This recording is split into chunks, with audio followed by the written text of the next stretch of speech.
Welcome, everyone, to another episode of Open World Chat.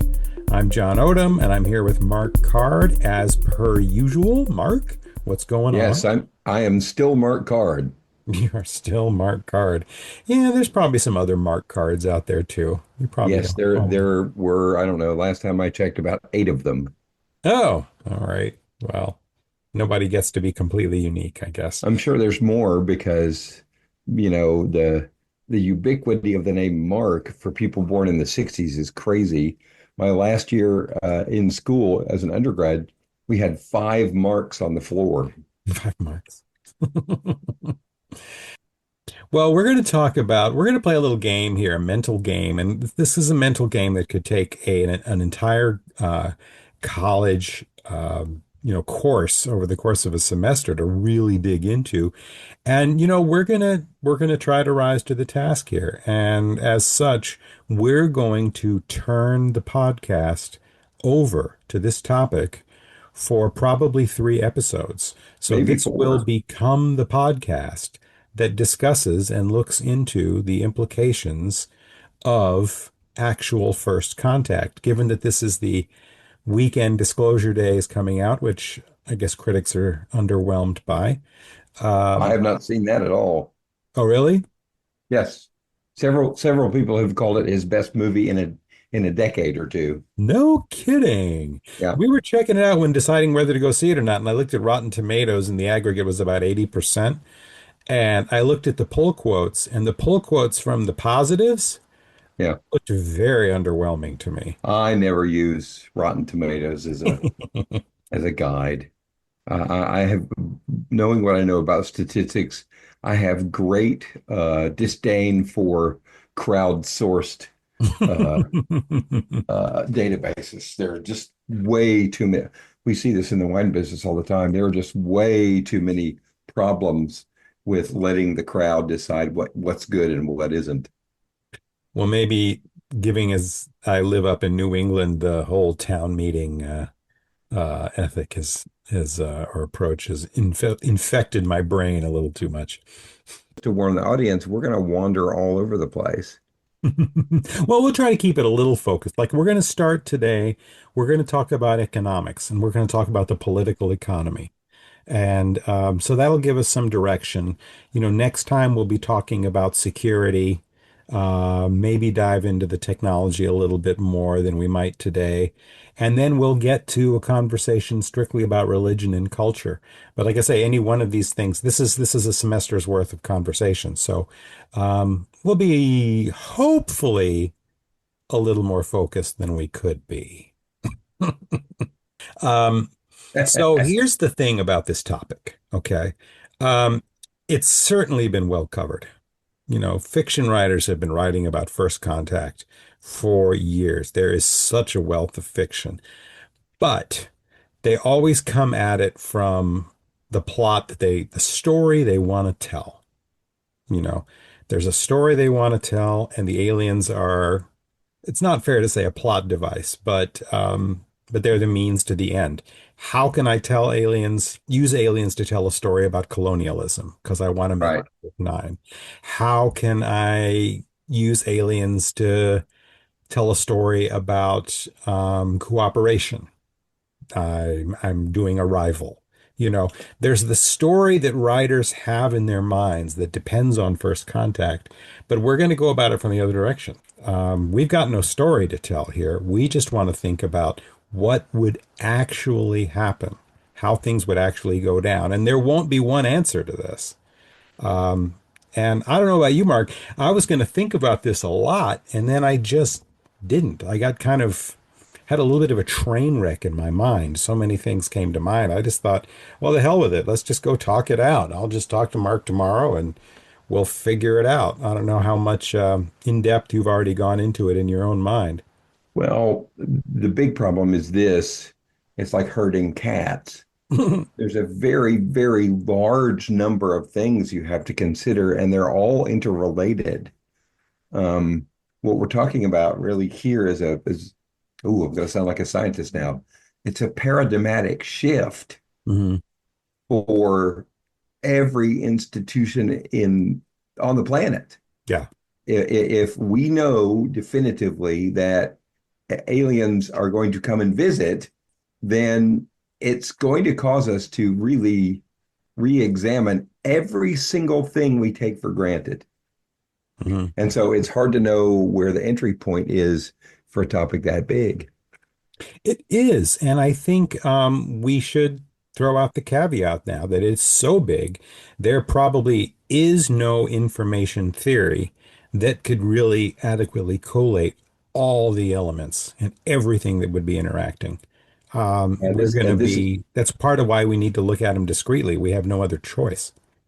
well, but the thing is that that's where software engineers would tell you, oh no, no, no, no, we can use systems analysis to discuss this. And yeah, then we run into the problem that I have with two groups of people, two professions, tech bros and finance bros. And both of them fall prey to this idea that because they are experts in one field, they are an expert in all fields. But I don't think. The other thing that's really interesting to me about this is that although it's speculative, given the statistical probability that there are other intelligent sentient life forms out there, and B, there are probably a lot of them.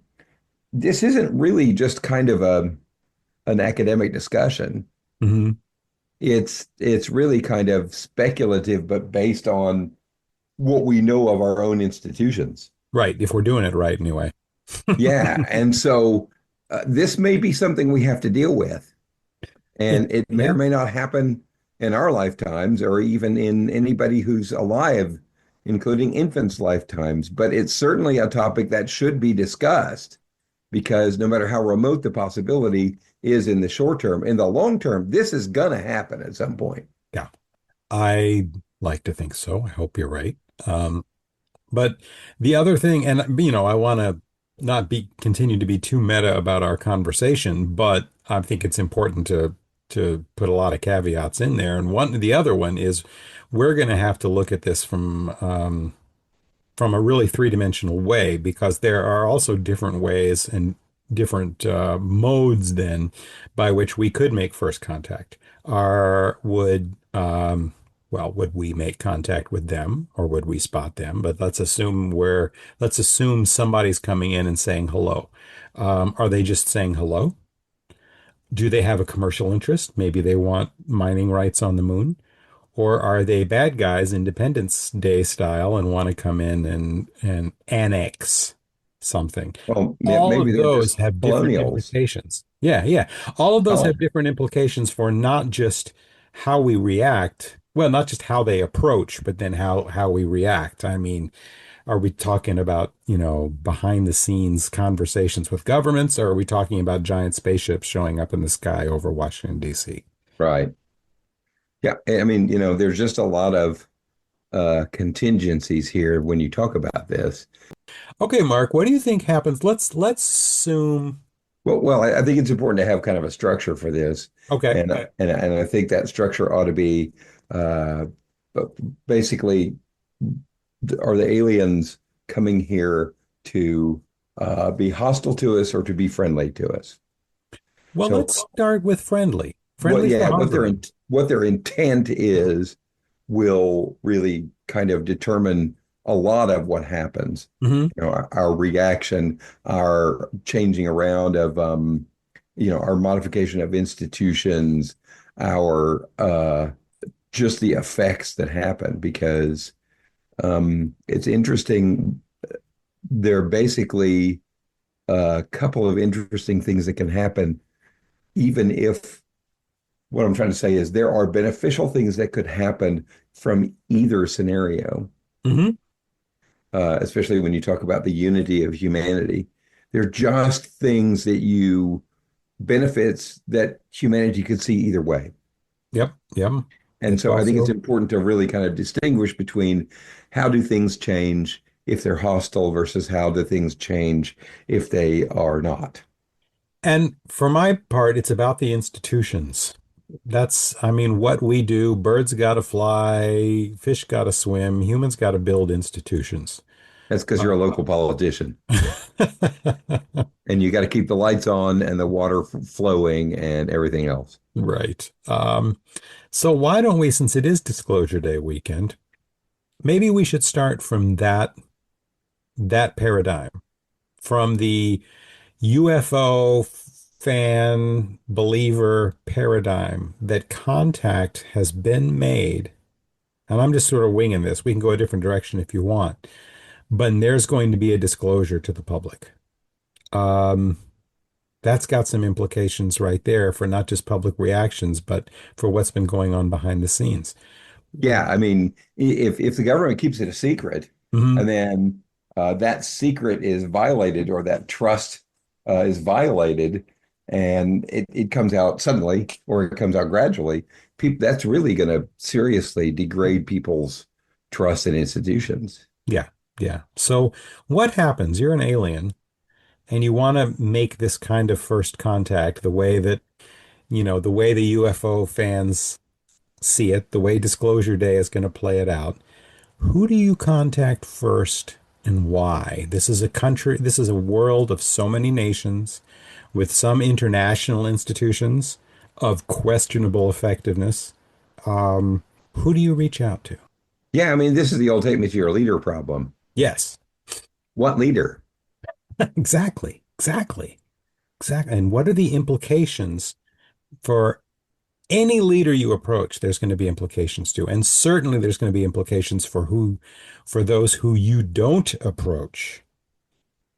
If the ones who get left out, not just the ones who get brought in.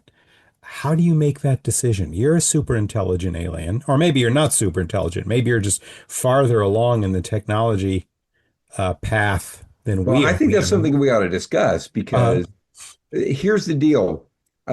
Science fiction assumes that because you've solved the problems of interstellar space, that you're going to be smarter than humans with everything. right. I don't think that's the case. I agree.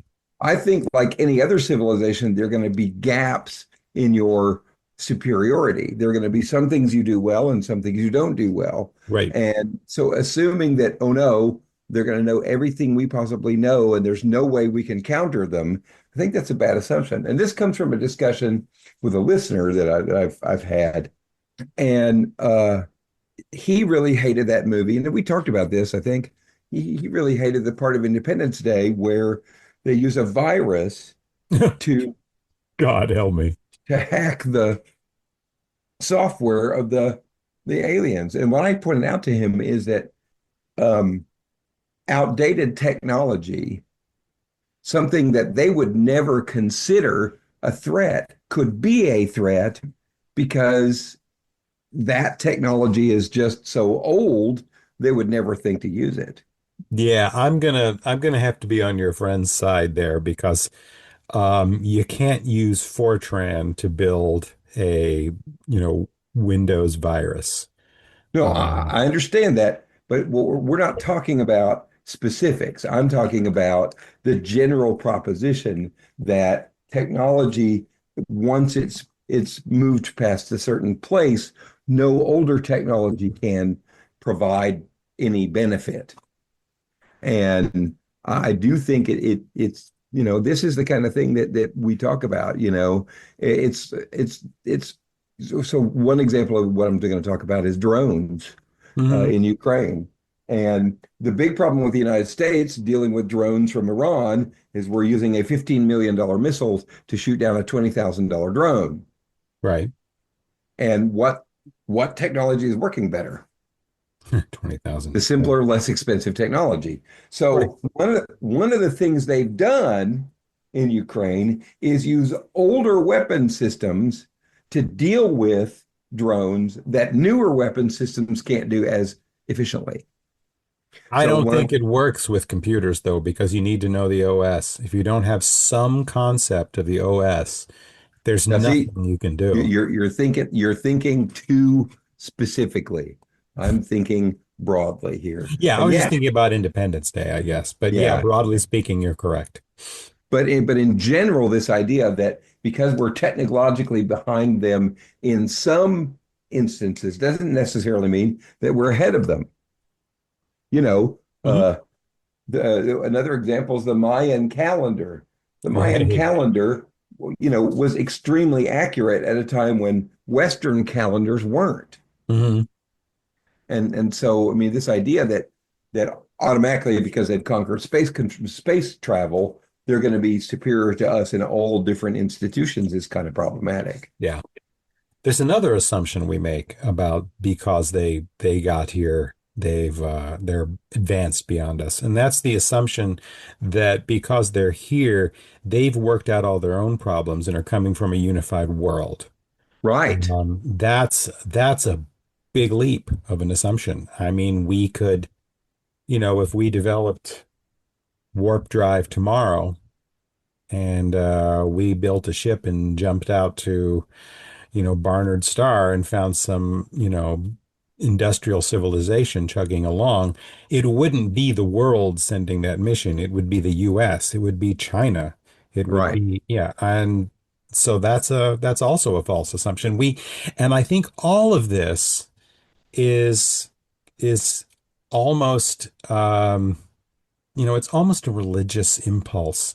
Is if somebody's going to show up, we're going to project onto them our not just our ambitions, but our hopes and our dreams. Someone who's going to save us, is unless you're writing the invader story, which is a whole different story. But the Star Trek world where they're coming here and they will help us because they have figured out what we couldn't figure out, and they'll have the answers.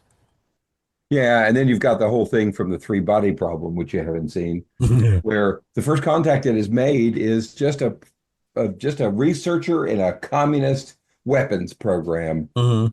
and she reaches out to the aliens, and the aliens answer, but it's a guy who says, "Don't contact us again, because we will come and we will destroy your entire civilization." And she chooses, spoiler alert, to contact them again because her entire world was destroyed by the Cultural Revolution in Mao's China. And so Mhm. she's lost all faith in humanity. She's Yeah, like, okay, come on, we don't deserve to live anyway.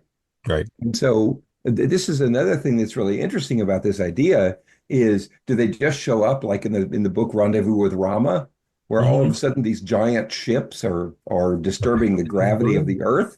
Yeah. Or is it one little message that between two people Hmm. that then turns into a long-term correspondence, which then turns into the aliens looking at the world through only one individual's impressions of it? Right. Yeah. But wouldn't they be smart enough to know better? And then there's that question. Because here's what I would assume about aliens is that they would have not necessarily superior reasoning capacity than us, but I think you almost have to assume that they at least have comparable reasoning ability. And wouldn't that be an unreasonable approach? Well, that's really interesting because what makes me think of that, what that made me think of was the Romans and the Greeks. Hmm. Well, they got there long before we did, and we built our society on it. So new isn't necessarily going to be superior, Right. especially when you talk about reasoning and Hmm. rationality. Our entire the rationality of our system is almost entirely based on uh, principles that were first discussed and explored, rabbit holes that the ancient Greeks and the Romans went down, Right. at Right. least in Western society. Although I dare say, that, like English, Western rationality has pervaded through most organized countries. Yeah. Yeah. And this all, I mean, the Romans Greeks comparison is great because then it takes you to, follow up to my idea that the rationality of folks is going to be the same to the rationality of their institutions. And that's a completely different story. Was an individual Hun, more or less rational than the individual Roman? Probably not. We're all the same species. But we build institutions, and those institutions have their own qualities of rationality or not. And ours, I would argue, are not entirely rational. So it's not just about us as individuals meeting, the Google-headed aliens. It's about our institutions meeting their institutions. And in Right, that that's case, right. there could be a rational gap. There could be a big rational gap. What's interesting to me is the science is becoming clearer and clearer in that humans do not use rationality in decision making. Or their institutions don't, at least. Well, but no, no, no, their individuals don't. Do you think? You need to read a book called Thinking Fast, Thinking Slow by Daniel Kahneman and Amos Tversky. So these are the guys who invented, what is it called? Uh, can't think of it. Hold on a second. Gotta Google this now. All right, Google. That's why God Um, made Google, just for situations like this. That's why the aliens made Google. behavioral economics. What Daniel economic? Kahneman and Amos Tversky were two people, political scientists, who actually they started out as social psychologists, but they developed this idea about how uh, how humans really make decisions, and it's not by rationality. It's by heuristic. Heuristics. That's what I thought you were going to say. It's by heuristics. It's by shortcut, and Mhm. we don't. And this is right down your alley, your profession. We don't think of things in terms of rationality. We think of things in terms of emotional response. Mhm. We have this incredible list of biases Yeah. that affects our everyday decision making, whether we are aware of them or not. Well, we're not capable of going through life without having heuristics. It's not possible. So one hopes that the heuristics we build are themselves based on rationality. But they aren't. Then that's the whole point of their body of work. Mhm. And they know this through experimental research, where you actually put humans into a constraint situation. And then and the best example of this is when you talk about risk averseness or risk acceptance. So, as an example, what happens with gamblers?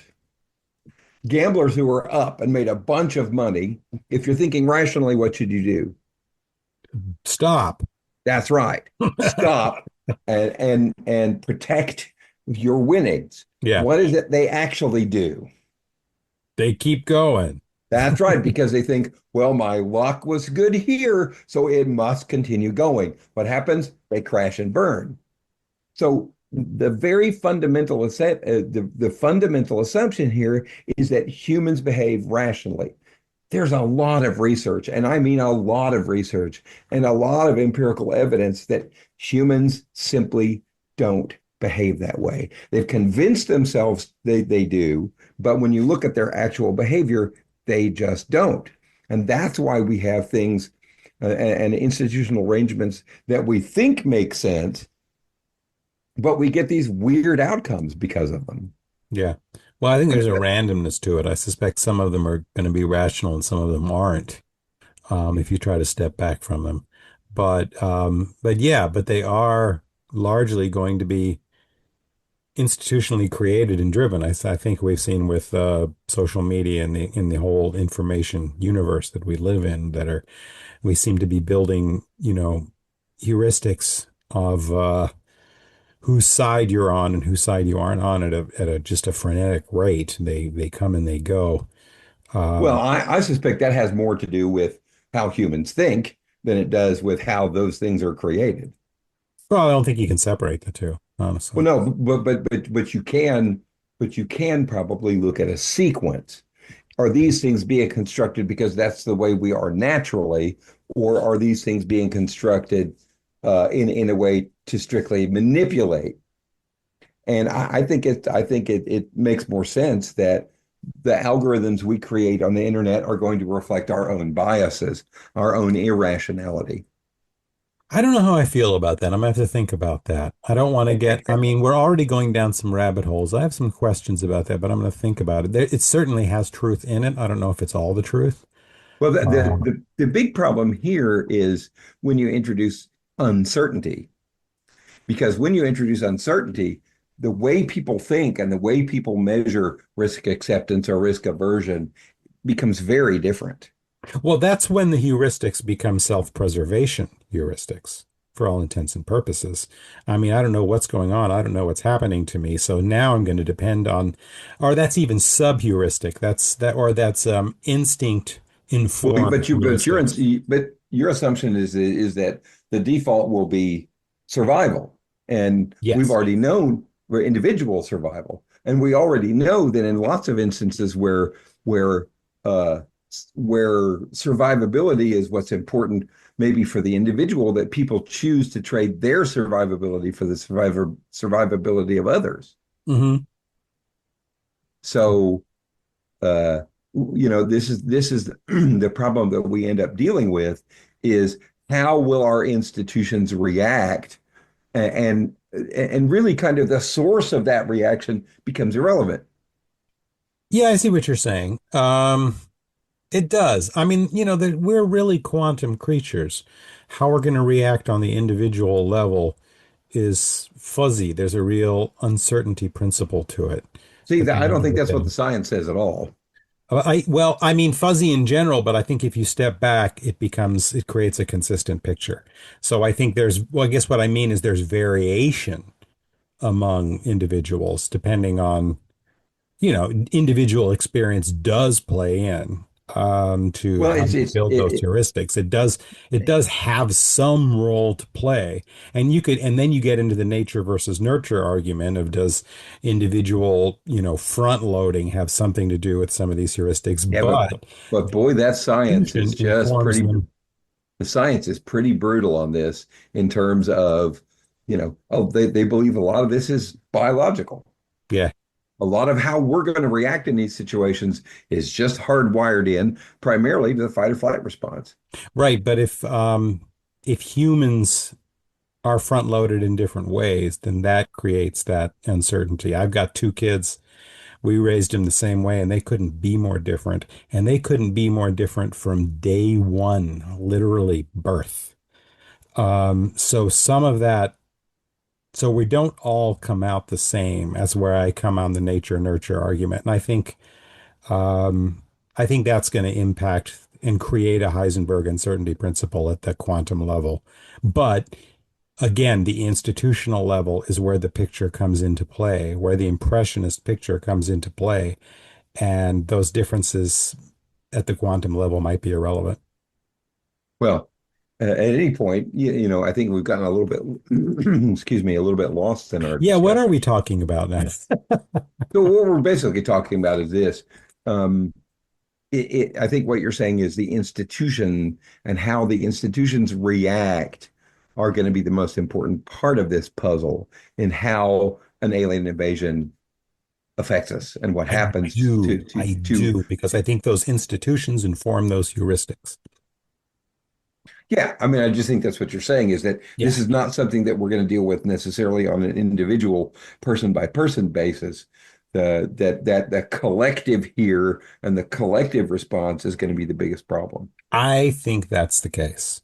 I don't know if how you feel about that, but I see, for example, Disclosure Day happens. Well, I haven't Um, seen the movie, so I don't know anything about it. oh, I haven't either. I'm just thinking because that Okay. term they didn't make up. That's out there. Right. They borrowed it. Disclosure Day happens. What happens? You're going to get a lot of individual feelings and a lot of reactions. However, no one's going to show up to work the next day, except maybe public safety folks. They're all going to take a day off. I don't believe that. You don't think so? No.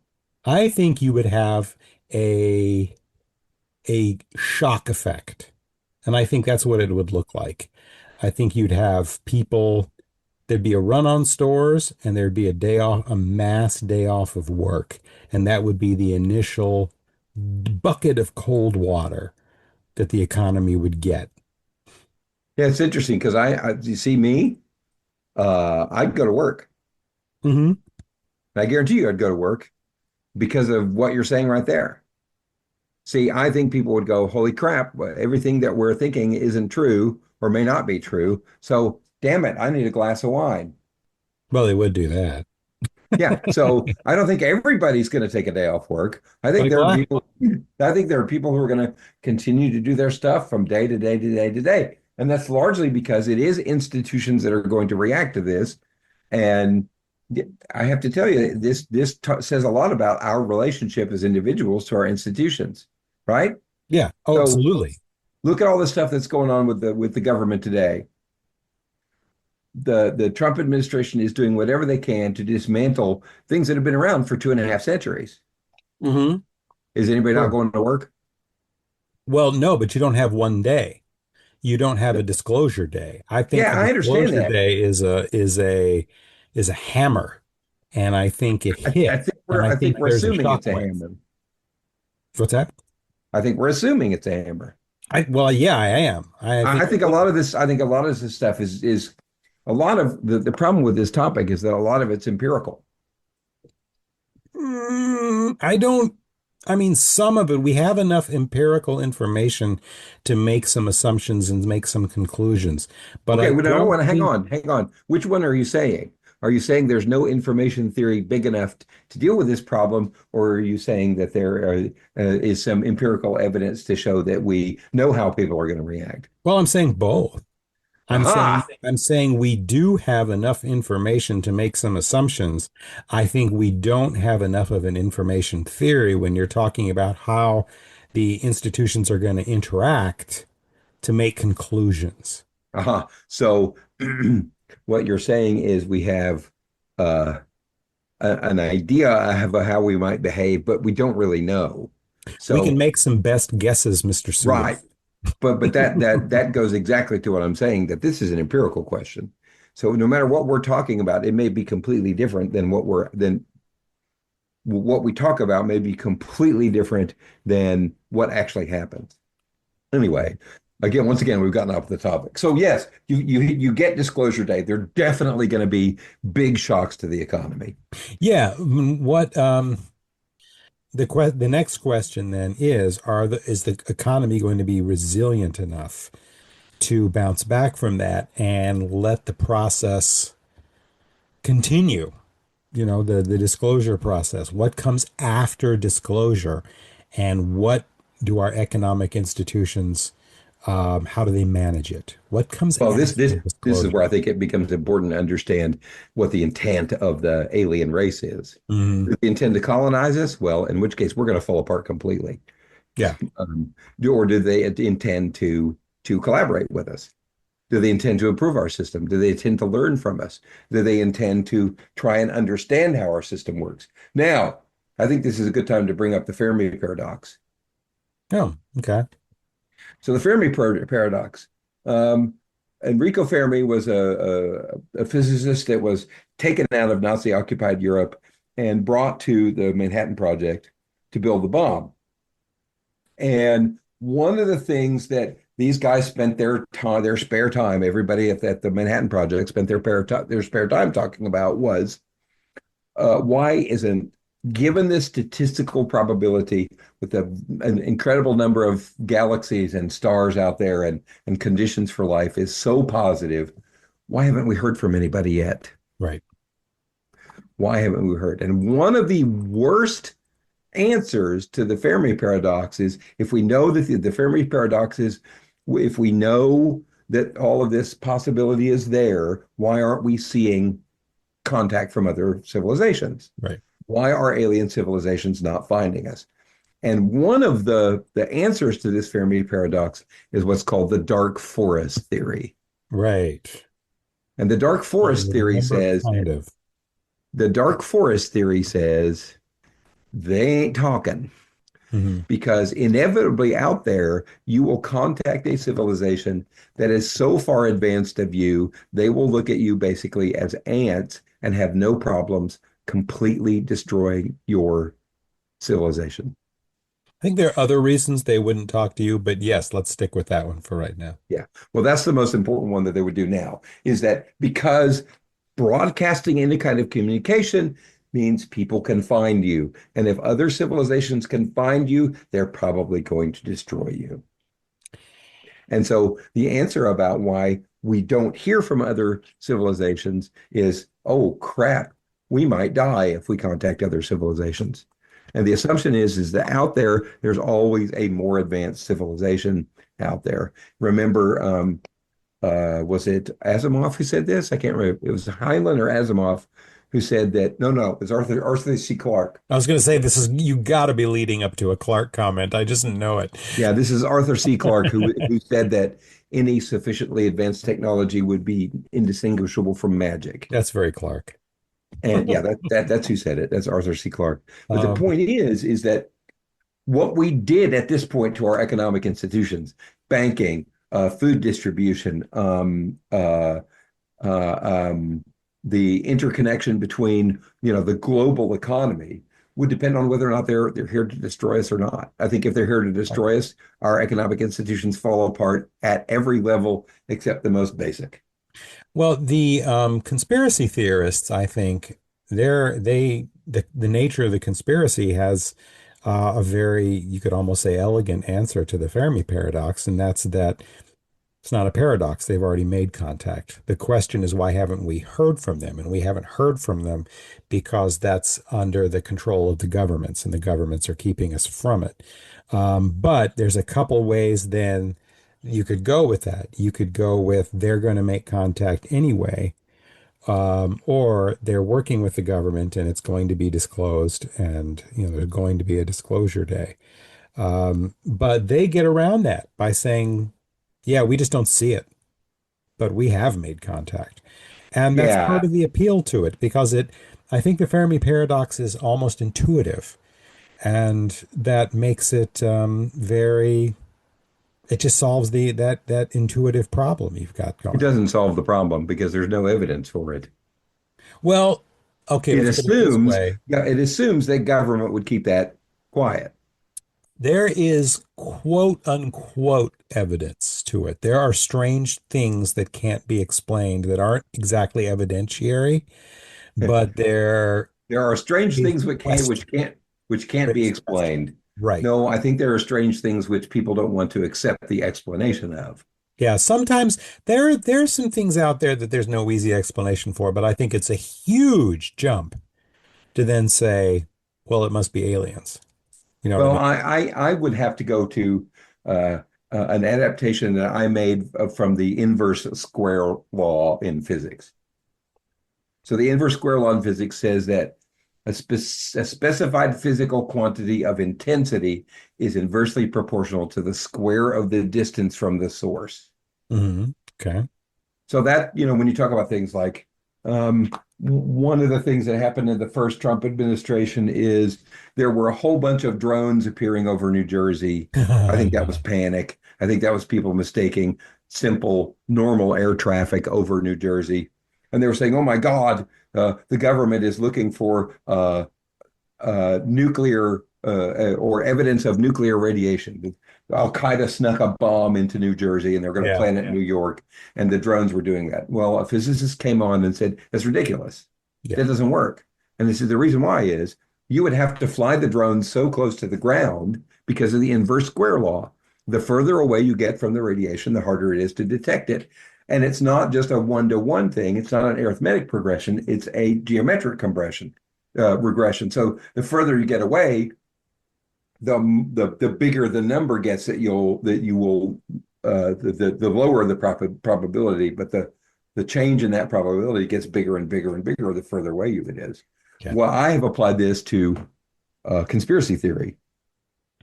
So the likelihood that anything would be kept secret is inversely proportional to the number of people involved in it.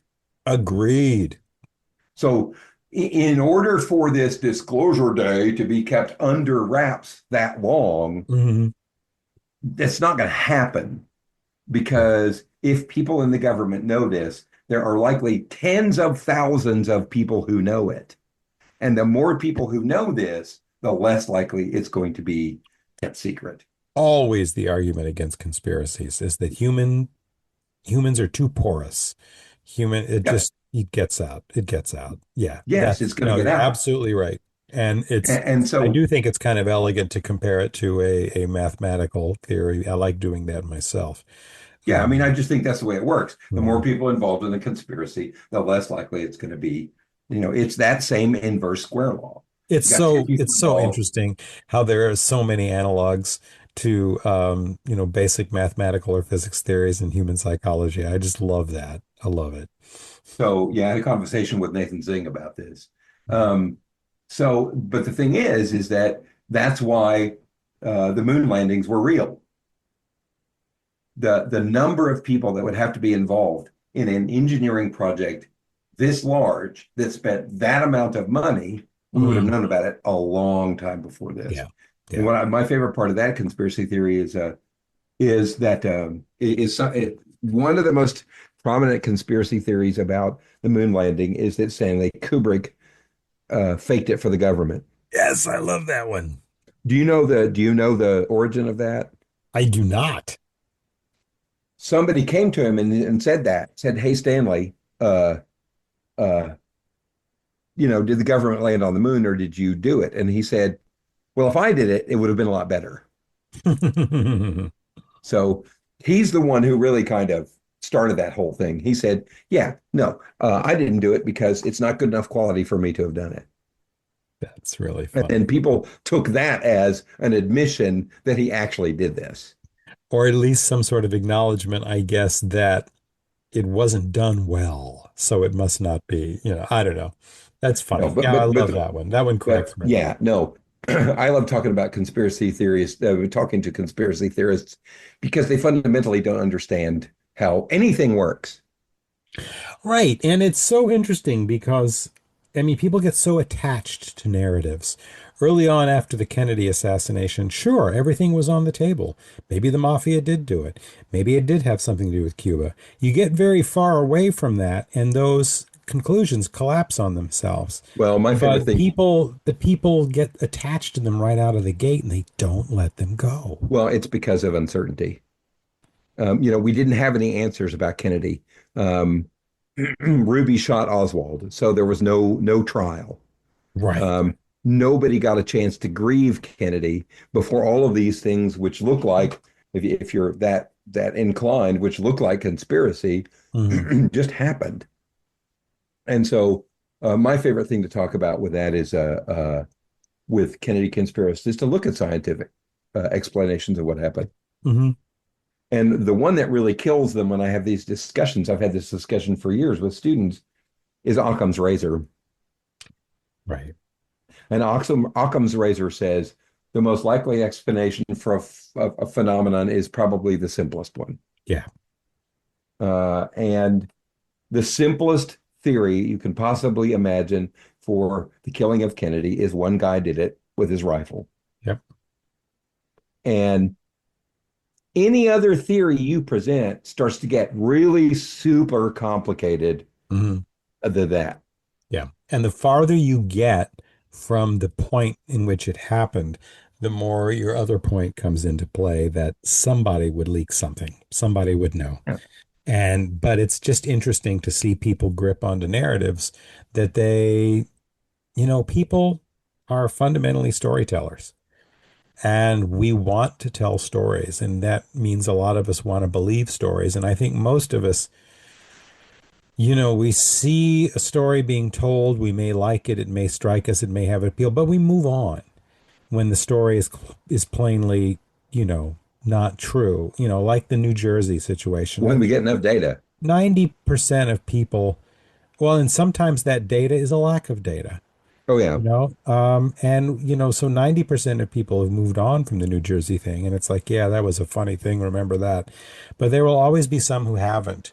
And the way they grip onto those stories that were told because that story speaks to them for whatever reason is interesting and a little depressing.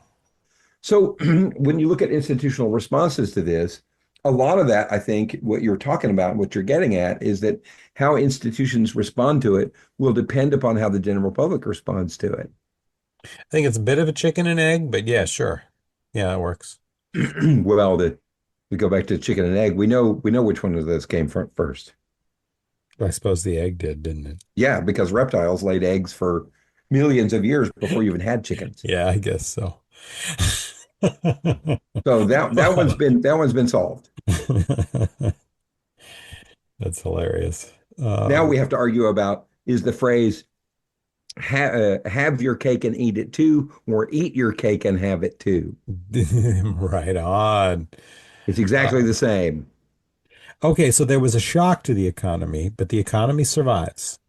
Yeah, I mean, I think largely the economy is going to survive, Hmm. and I think it's gonna. It may. I think it could go either way if the response. I mean, if the intention of the aliens is as invader or as collaborator. Right. And I think even if the intention is to be a collaborator, the way they organize things could be such a shock to the way we have organized them that it could end in collapse anyway. Now, if they're invaders, under that scenario, does the economy collapse, or does the economy somehow shift to some sort of whole new version of a wartime economy? Depends on how many people you kill. Well, that's an interesting response. Well, What if if you they not, decimate what the if they human, nuke a city? Let's if say you New if you York City is gone. They're if you invaders. We blow up New York. We pull a World War II. We go and we drop a bomb on a city and say, "You give up yet?" Drop a bomb on another city. You give up yet? What happens in that case? good question, don't know. But if you kill enough of the workforce, then our economy is going to collapse anyway. Well, that's true. You know, if they drop 50 nuclear weapons or 100 nuclear weapons, we're going to kill most of the workforce. I think what continues to be the most fascinating, though, is the idea of a disclosure day, which would be different than if aliens came down like they did in. I'm going to go obscure on you. Or no, let's not go obscure. Let's say District 9. They show up. Here we are. We didn't go through a government. We're not here to blow you up, but we're here now. I mean, we've got three different scenarios here. We've got alien invaders, we've got disclosure day, we've got, hey guys, what's going on? You know? Well, I think it's most likely going to happen the way uh, Ernest Hemingway described how he went broke. Have you heard that description? I have not. He said, I went broke gradually and then suddenly. What does that mean? That means Not that sure what that he means. thought he had enough money and thought he had enough money and thought he had enough money. And then all of a sudden one day showed up and he did not have enough money and had no way to make more money. Hmm. And so, it's kind of like breakups in relationships. Right. Most people see stuff coming. Either they don't believe it or don't do anything about it or don't discuss it.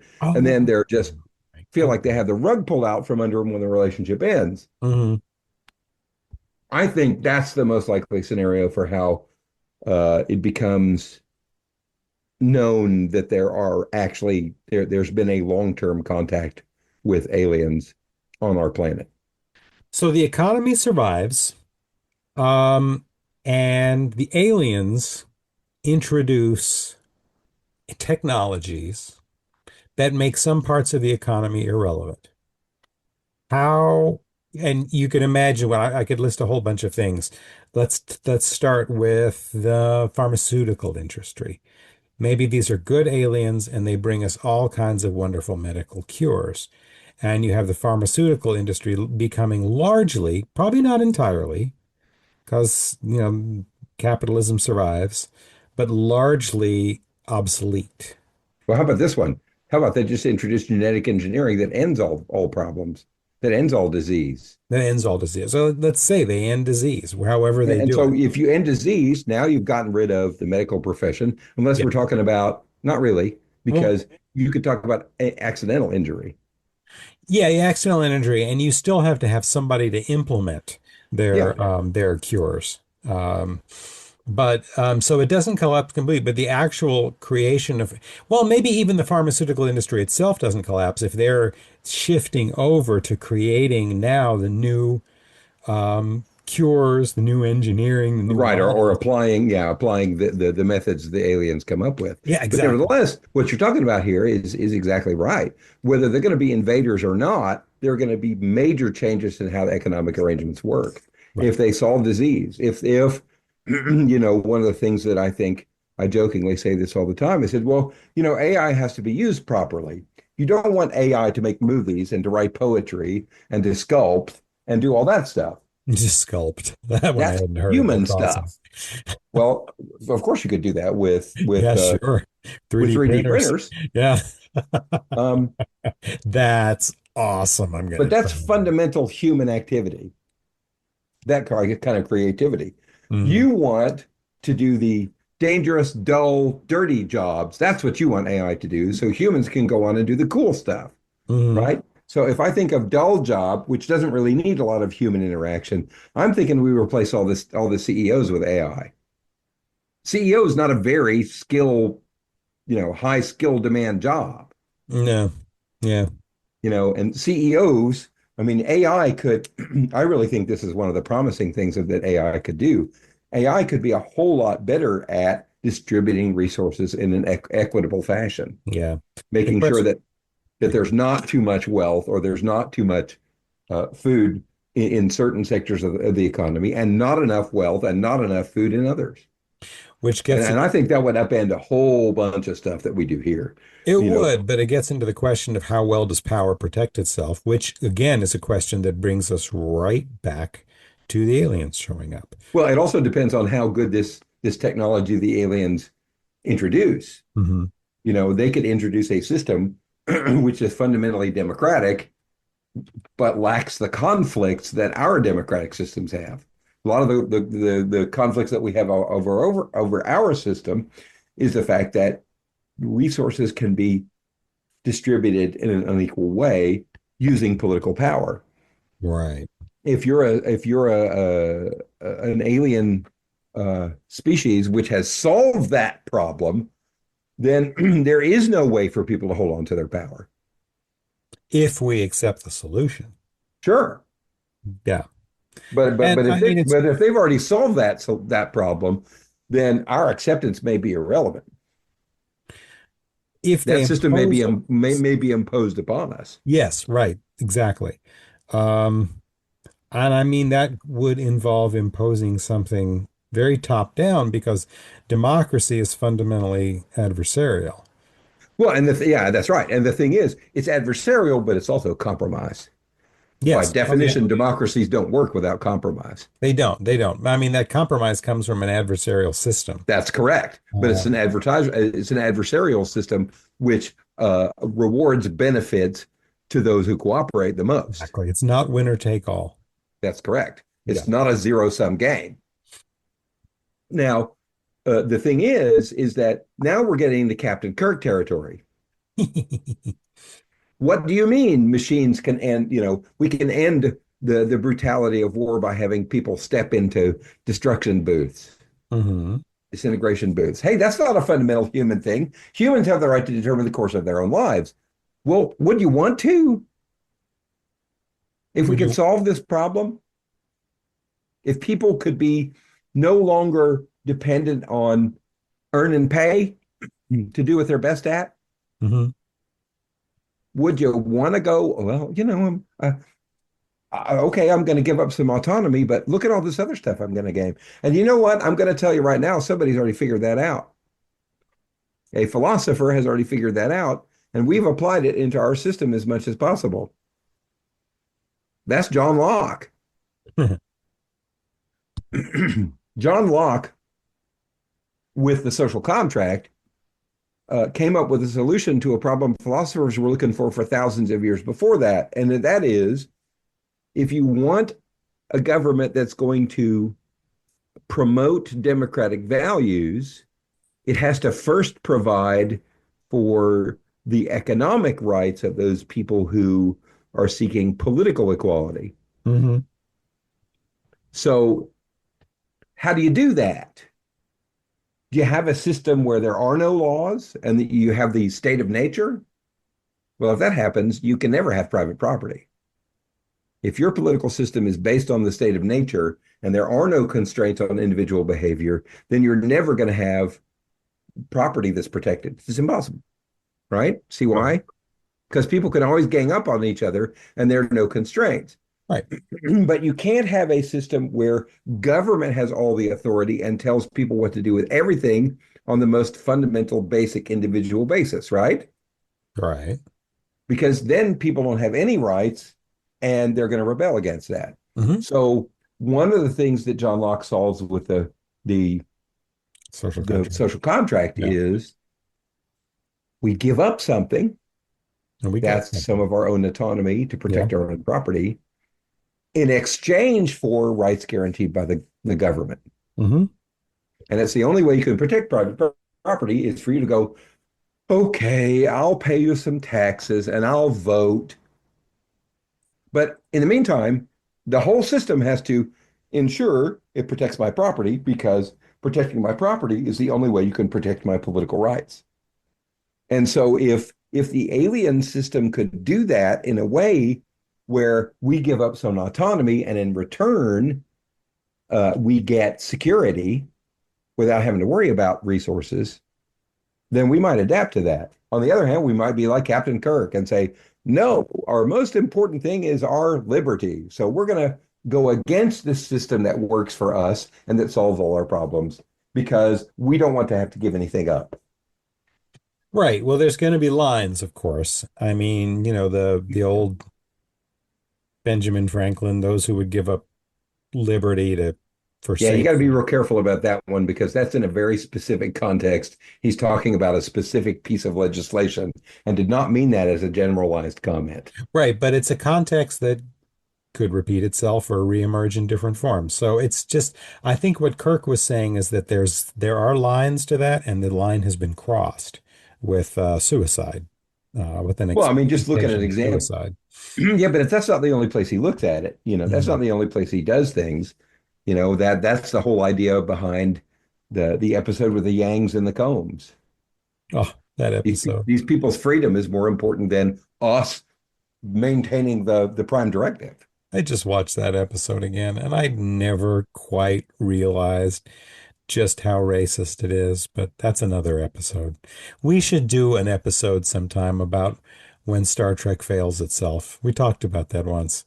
Yeah, we have. Yeah, yeah, Um, that's a big one, but we'll get to that another time. That was sure, the white but culture surviving. Oh, that killed me. When I realized that, it hurt. It was painful because it meant so well. It was like, yeah. no, we're trying, guys, and just didn't know what it was doing. Well, it's because it's a metaphor. They use it as a whole metaphor for the Cold War.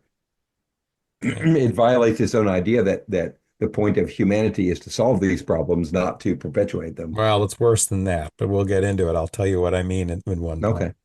But We but the definitely point I'm need to trying to talk make here about is that. that That's going to be a fun episode, actually. the point I'm trying to make here is that a lot of the economic kind of arrangements that are going to be changed are going to depend on what happens to our political system and vice Yeah. versa. Yes. So what happens to the political system? Well, it's a good question. Again, a lot of this depends on how well the other side is able to convince us their technology. The aliens are able to convince us their technology works better, their economic arrangements work better, their institutions work better. And as you say, people like to stick to stories. So it's going to be difficult for everybody to give up their institutions. I think it's going to be more difficult for some people than others. I Mhm. think certain political systems have always relied on strong authority at the central level, which is why they have problems with democracy. They have no experience with democracy. And maybe Mhm. those systems are more likely to give in to our new alien overlords. Right.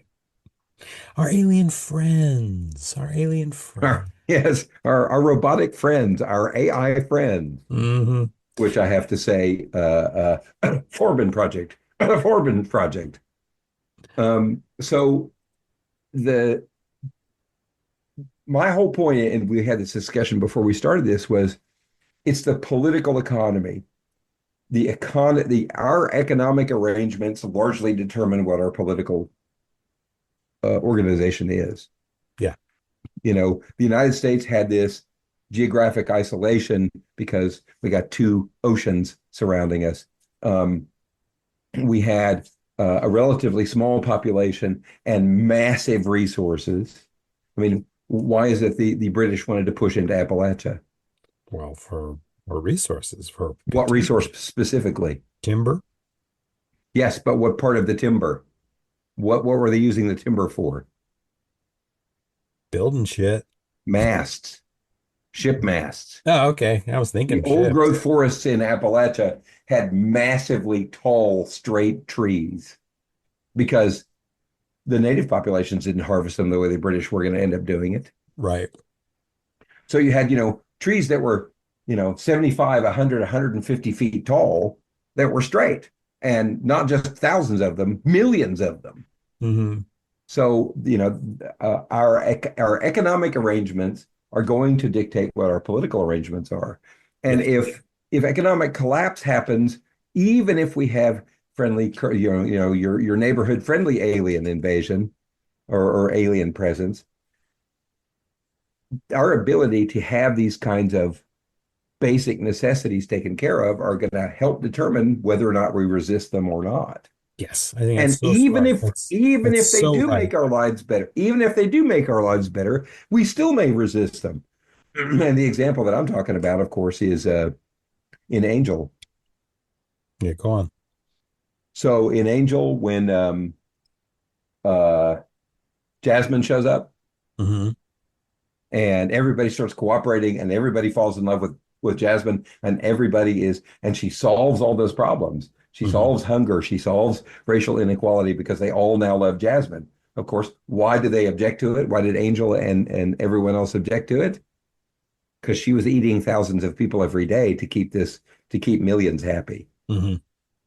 And so I think a lot of this depends on what happens if our economy collapses. I think you make a good point in that our economy might collapse whether they are aimed to invade us or colonize us, or whether they aim to collaborate with us. Right. And you You know, make we're a not good very we're not very efficient at some things. And because of that, we have political arrangements which deal with that inefficiency. If we had a system which was super efficient, there may be other problems involved with that. Yeah. And I think your point leads to a good point of what does economic collapse even mean? If the answers are right there for us, then if anything, economic collapse creates a unique opportunity to create new institutions and create, create means for what the aliens are bringing us to actually meaningfully get to people and to make a difference. Yeah, I Um, actually did a paper on this once when I was working on my PhD. I wanted to talk about the beneficial effects of uh, war on economic arrangements. mhm, And that sounds weird, but here's what happens. Um, what happens when you have a developed economy is that certain groups of people organize to break off chunks of that economy and protect it for them. mhm, This is a fundamental idea behind a union or a professional association, right? Why do we have so few doctors in America? mhm. Because the American Medical Association has determined these are the hurdles for becoming a doctor. One of the things you have to have is you've got to have a college education, an undergraduate education, and a medical school education. You don't start your entry into the medical program until you have an undergraduate degree, right? Mm. Right. That's not the way it works in Britain. In Britain, you enter medical school after high school. Yeah. And that's not just Britain. No, it's a lot of places. Yeah. So what happens is this: we get fewer doctors in America and more expensive healthcare because of that. Yeah. Because by the time you're 27 years old in Britain, you're already an experienced full-fledged doctor for several years. Right. And you're fine. You're When you're perfectly fine. 27 in America, you're not done with your medical training. Yeah.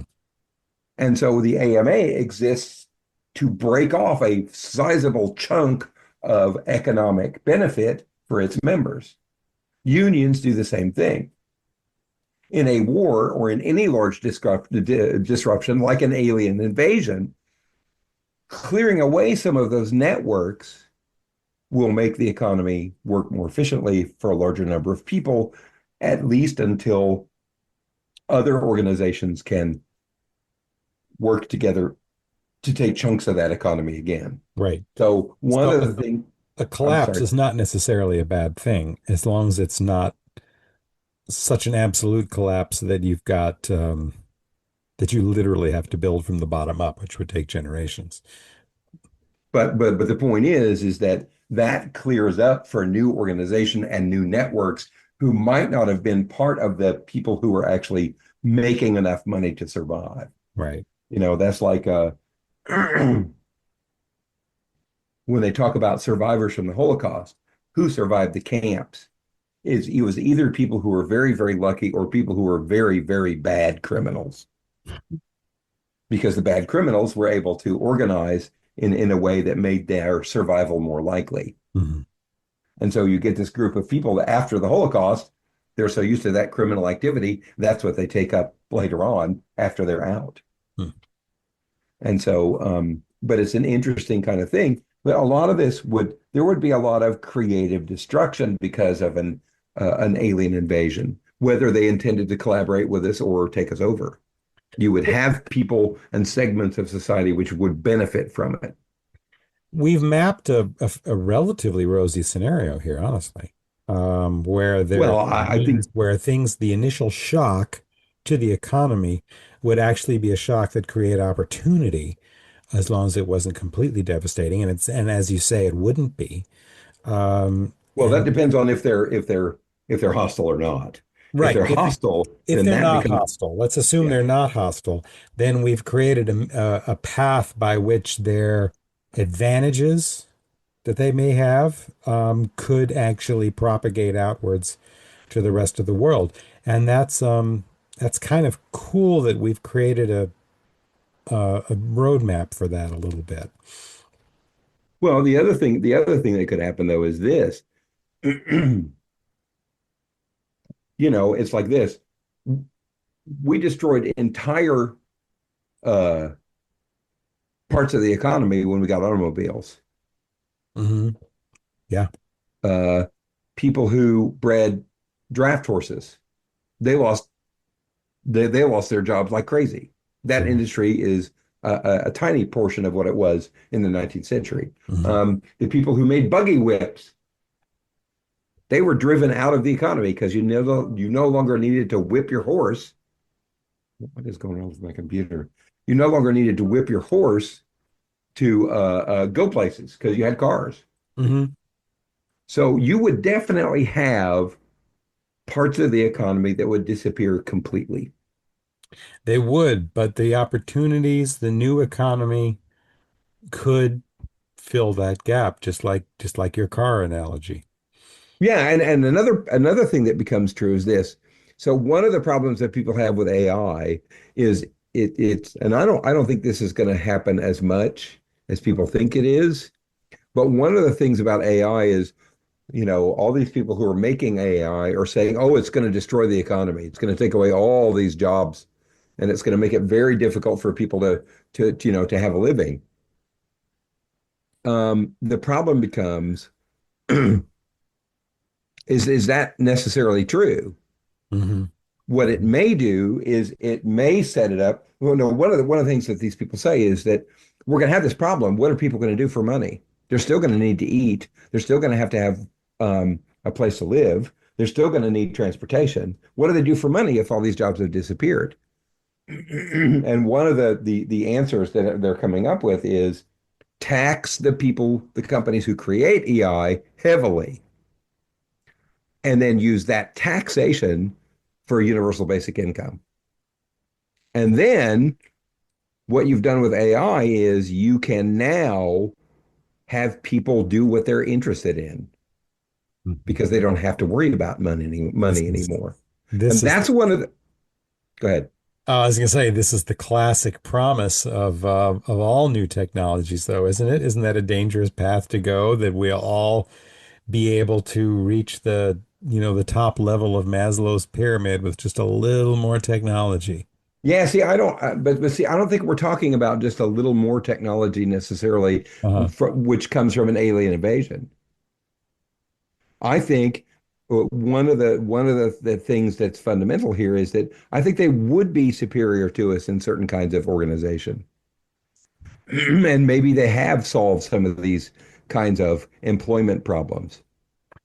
Well, it's interesting. The Federation model is that everybody has a piece of it, and you get everybody together, and they can get the whole of it. And we could find a situation like that where they may be able to learn from us as much as we can learn from them.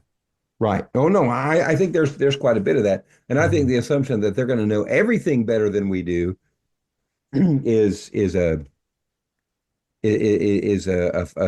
bad assumption to make. I Um, agree. I agree and, strongly. and I think Star Trek does that too. And it does that by looking at situation, I mean, at other civilizations like the Dominion and the Klingons and the Romulans. The Dominion, the Klingons and the Romulan, especially the Klingons and the Romulans, they haven't solved all their problems. Yeah, They proceeded into the void without having established that everybody has enough to eat. right. And Because one of they're the things, still monocultural, and the idea is the Federation is multicultural and has solved more problems because of that. yeah, Oh, which and reminds me. Oh, you can't see, you don't have your camera on, do you? I've got a new tattoo on my forearm.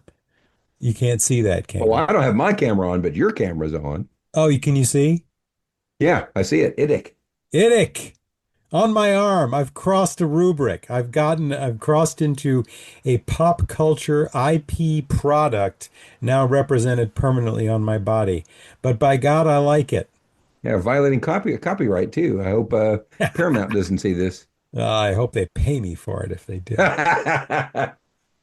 So, but I think the fundamental assumption that even if we have alien invaders, it's going to trash the economy completely isn't necessarily true. I mean, there would be black market economies that explode with an alien invasion. You ever watch the old series Alien Nation? Yeah, I never watched the series. I just saw the You movie. saw the movie with James Caan and Yeah. yeah. Yeah, that's one of many films that looked at some of that. But I just think it would be a fundamental economic transformation. And depending on different conditions, it could either be really, really bad for our economy or really, really good. Hmm. Probably both. But the one thing I think that doesn't happen if aliens invade with our economic system is it stays the same. Yes, yes. It's not Um, going to stay the same. It can't. And I feel pretty safe in assuming that would be true about every single institution, whether it's cultural, social, religious, economic, technological, legal. It's going to fundamentally transform all of it. well, anyway, Yeah. so there's more to come here, folks. See you all next week. Perhaps a little tighter, but perhaps not because I'm going to tighten this one up good. Yeah. All right. Thanks, guys.